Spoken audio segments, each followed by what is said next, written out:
takes to the tango, to the tango, to the really get the feeling of romance. Let's do the tango, do the tango, do the dance of love. Hello and welcome to this edition of Here's What's Cooking at Key Chorale, Tango. I have to admit though, I'm a little worried about this concert. I mean, what if I get inspired to dance? And what if I make a mistake? No mistakes in the tango, Donna. Not like life. Simple. That's what makes the tango so great. If you make a mistake, get all tangled up. Just tango on. And that's just what we plan to do. Tango on. Come with us as we celebrate the passion and the sizzle of the Argentine tango. Bandoneonist Ben Bogart, keyboardist Winnie Chung, and 4 traditional tango dancers will take you right to the streets of Buenos Aires. They'll be joined by the 100 voices of Key Chorale and a full tango orchestra as we present Martin Palmieri's Misa Tango, a Latin mass incorporating the harmonies, rhythms, and sensual qualities of the tango. You tango? Oh. Harry? Harry? You do not have time to tango, buddy. You copy?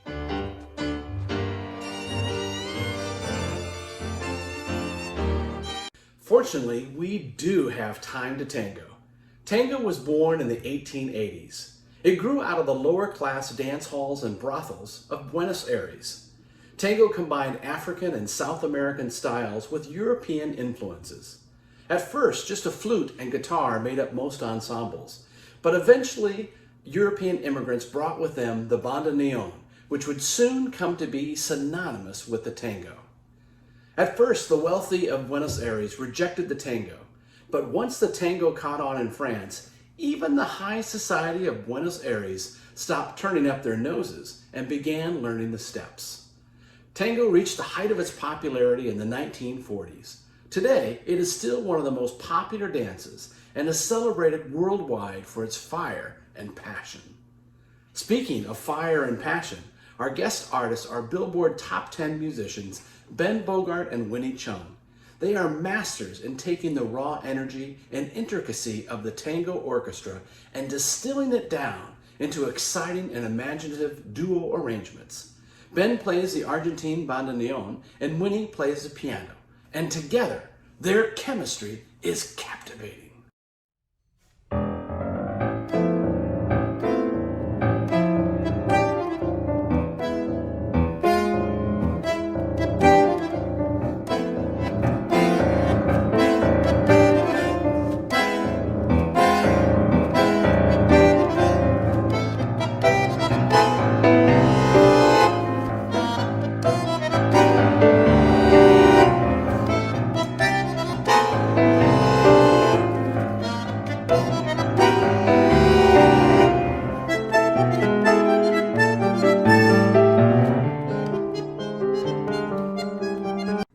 So what is that instrument Ben plays with the weird name that looks like an accordion? Bandoneon, bandoneon, potato. The bandoneon is the national instrument of Argentina and is the instrument most often associated with the tango. It gets its name from the German instrument dealer Heinrich Bond. The instrument was originally intended as an instrument for religious music, but soon found its way in the home of Uruguay and Argentina.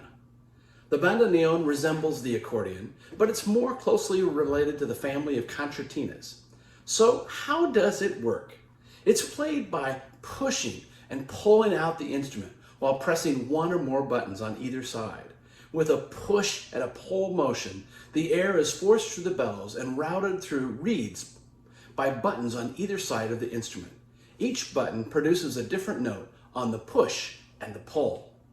In 1924, the number and position of the buttons was standardized to 72 buttons, covering a range of 5 octaves. With these 72 buttons, a player can actually create 144 different notes, as the sounds are different based on whether the musician is pushing or pulling the squeeze box.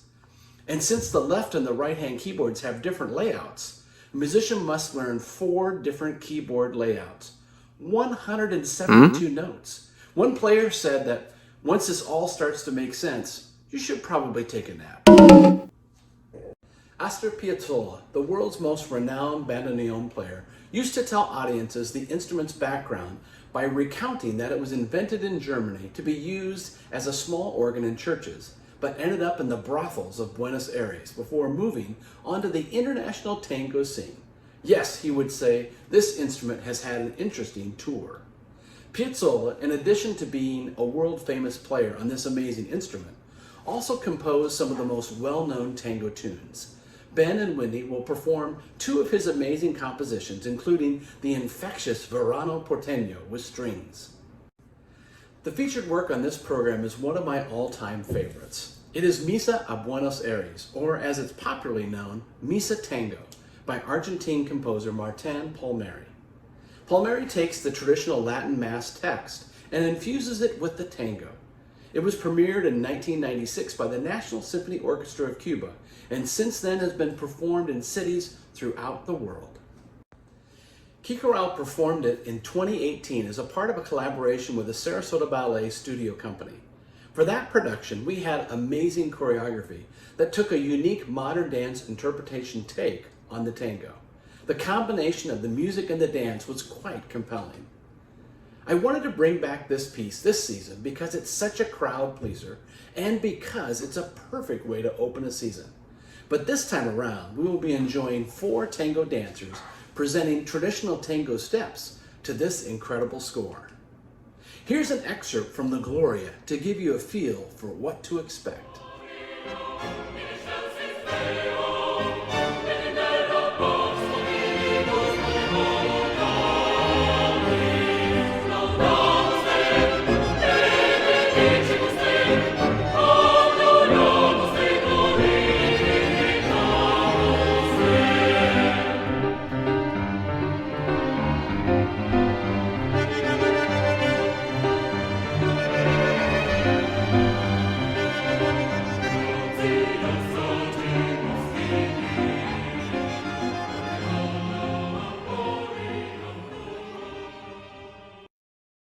Key Chorale will be joined by a string quintet, piano, and of course the bandoneon.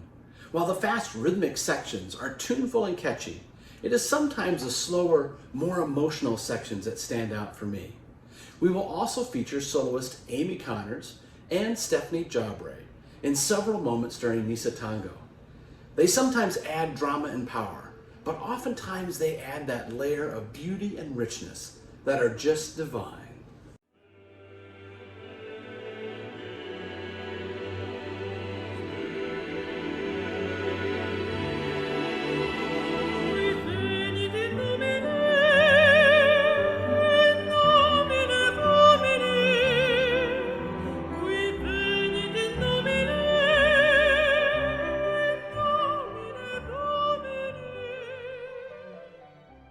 From the sublime to the sizzle, this season opener has it all. I hope you'll be with us to witness this feast for your senses when Key Chorale takes you to the streets of Buenos Aires. So, don't forget, it takes 2 to tango, so bring a friend or 2 as we present Tango, Saturday, September 23rd at 4 p.m.